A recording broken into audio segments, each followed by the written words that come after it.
There's so much disinformation going around. You're probably getting it at this moment on your text. We certainly are. We haven't faced a medical crisis like this in living memory. We know the coronavirus constitutes a major threat to the country. Of course it does. What we really don't have a clear picture of right now is what's coming next. So we spent the weekend talking to some of the smartest people we know in medicine, in business, and in politics. Everyone had strong opinions, needless to say. But what was striking was that there was no clear consensus on how the country should respond to this. All decent, informed people, but completely different points of view. That should not surprise you. People of good faith are working toward a couple of different goals tonight, which at times collide with one another. Our first obligation, everyone agrees, is to keep our people safe. If we can prevent Americans from getting the coronavirus, we should do that. At the same time, though, we need to protect our economy. And that is not just something that Wall Street cares about, to be totally clear. Economic decline is dangerous for everyone, especially at the bottom of the economy. It's a legitimate human concern. It's not just financial. It's about families. Here's the problem. We've got two imperatives, and they often conflict. So if you ask an epidemiologist what we ought to do next, the answer is simple. Shut it down. Close every public space until the virus passes. Hospitals would get a pass, of course, but restaurants, bars, hotels, movie theaters, airlines, everything. From a public health standpoint, that makes sense. But what would be the consequences of doing that? Millions and millions of people would lose their jobs, some of them for good. We'd enter a severe recession with mass unemployment, and it could get worse from there. It's not a joke. That could happen. You would see an awful lot of people in poverty in middle America. And that poses its own kind of public health risk. Poor countries are never healthy countries. If you want great health care, you've got to pay for it, and you have to have money to do so. So you see the problem. Responding to this epidemic requires balance. It does. It's a complex question, and the deeper into it you dig, the more convinced of that you will become. The answers are not obvious. Don't let anyone lie to you about that, and of course they are. You'll hear people claim they've got a simple answer that'll fix everything. Ignore those people. Only fools pretend they can see the future. Wise people admit uncertainty. That's the hallmark of wisdom. As of tonight, here's what we do know. First, we're only at the beginning of all of this. We're pretty certain of that. Dr. Anthony Fauci said as much over the weekend.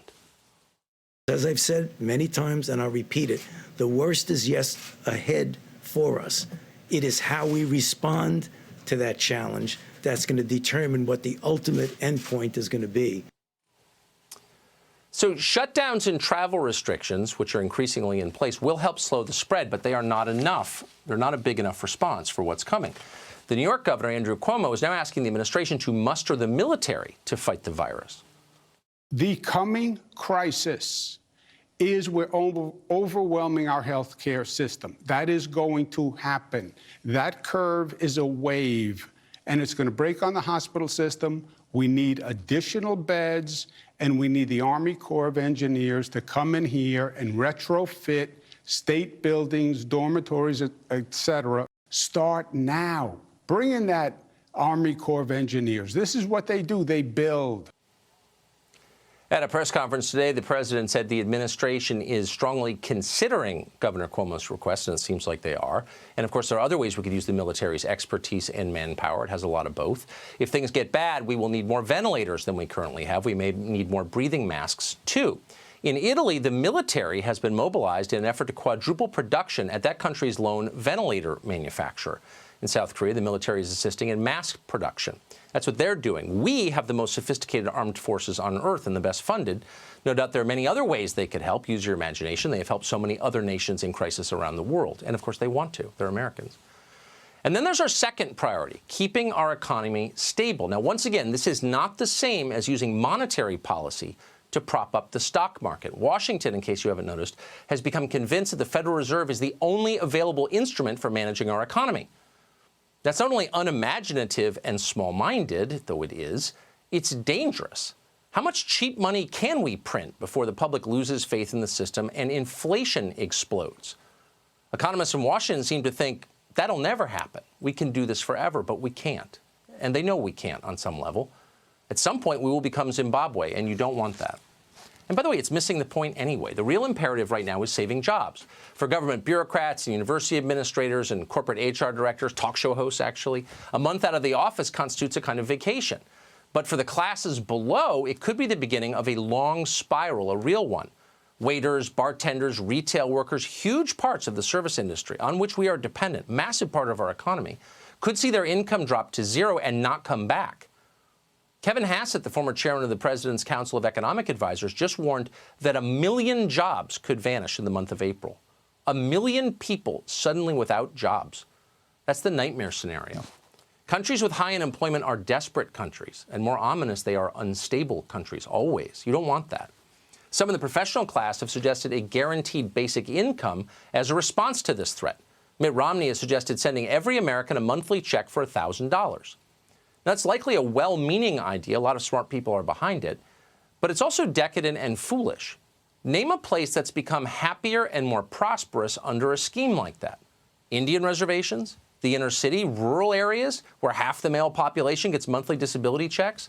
Or for that matter, if we're being honest, how many happily idle inherited money people do you know? Rich people? None. They're all drunk. Of course they are. People need to work. They want to work. Work gives them meaning and purpose and dignity. That's not some hollow slogan. It's true. It's true in your life. It's true in the life of everyone. Happily, there is a model in progress for how we can save work. It's underway now in Germany. The German government runs a program called Kurzarbeit. It means short time. Employers are encouraged not to lay off their workers, but instead place them on reduced hours. The government then steps in to compensate some of those missing wages to help the companies with payroll. Now, it may cost taxpayers more than Romney's grand a month program, but critically, it keeps people in their jobs. It's also straightforward, unlike so many of the double secret backward tax rebate programs the geniuses in Congress are always coming up with and telling you should love and be happy with, but you don't ever understand them, and neither do they. This idea has a clear goal, and it achieves it. During the 2008 financial crisis, Germany's economy shrank by a higher proportion than ours did in America. Yet at the same time, Germany's unemployment rate actually fell. Labor force participation rose. So amazingly, in the middle of an economic contraction, a bad recession, more people were working than before. That's the key as we look forward to turbulent times. Employment, stability, meaningful work. If you want to help people weather this crisis, the one that's coming, save their jobs. It's that clear.